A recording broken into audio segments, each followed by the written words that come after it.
This is a very interesting January 8th.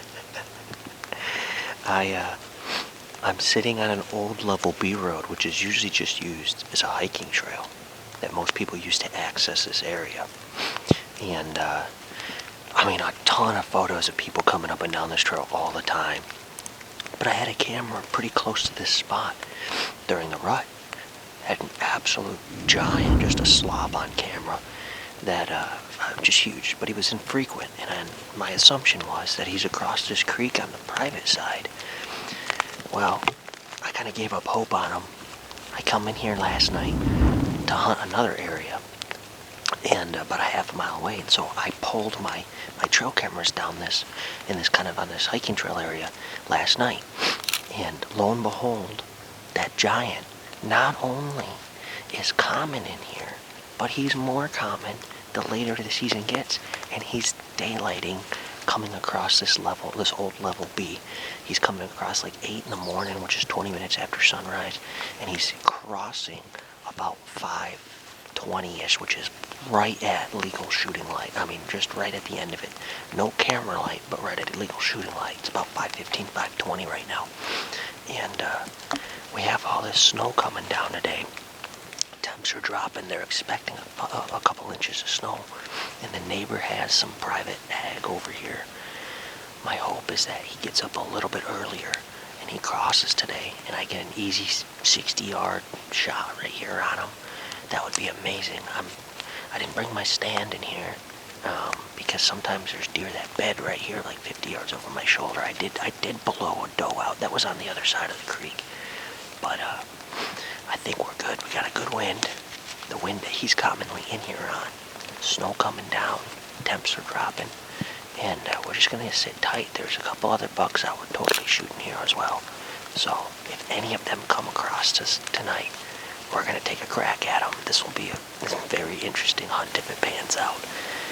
Talk about just Hail Mary, throwing out random stuff. But if this works, this will be awesome. So I'm going to sit tight here. I got about an hour and a half. I wanted to get in here a little bit early. And we're going to sit tight and see what comes out. Wish me luck.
I don't know if I got that buck.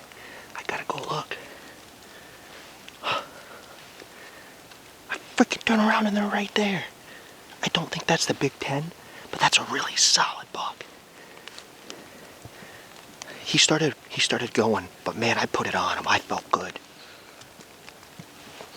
Hopefully, guys, hopefully. That felt good. I think he was down here somewhere.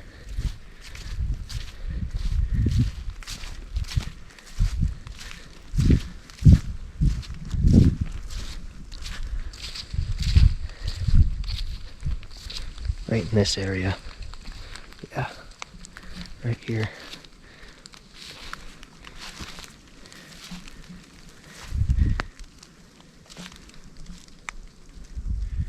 I don't know what to say. I know my scope wasn't perfect. I had bumped it, and that's why I had those couple misses prior. I cranked the MOA down on it, but I couldn't shoot a ton. I didn't have a lot of time, and so I just kind of ballparked it, cranked it down, assumed I'd be okay. Well, I'm gonna assume I'm not okay.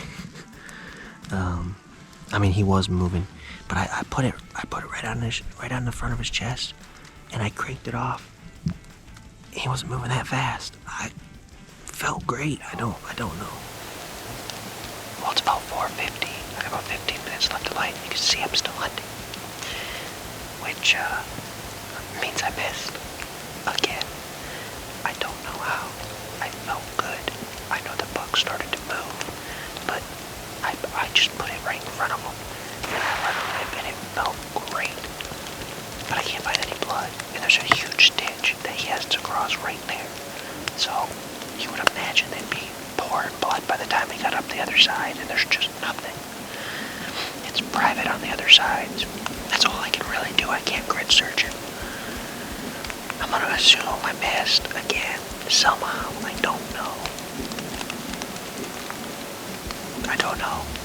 I really don't know this time. Just me, I guess.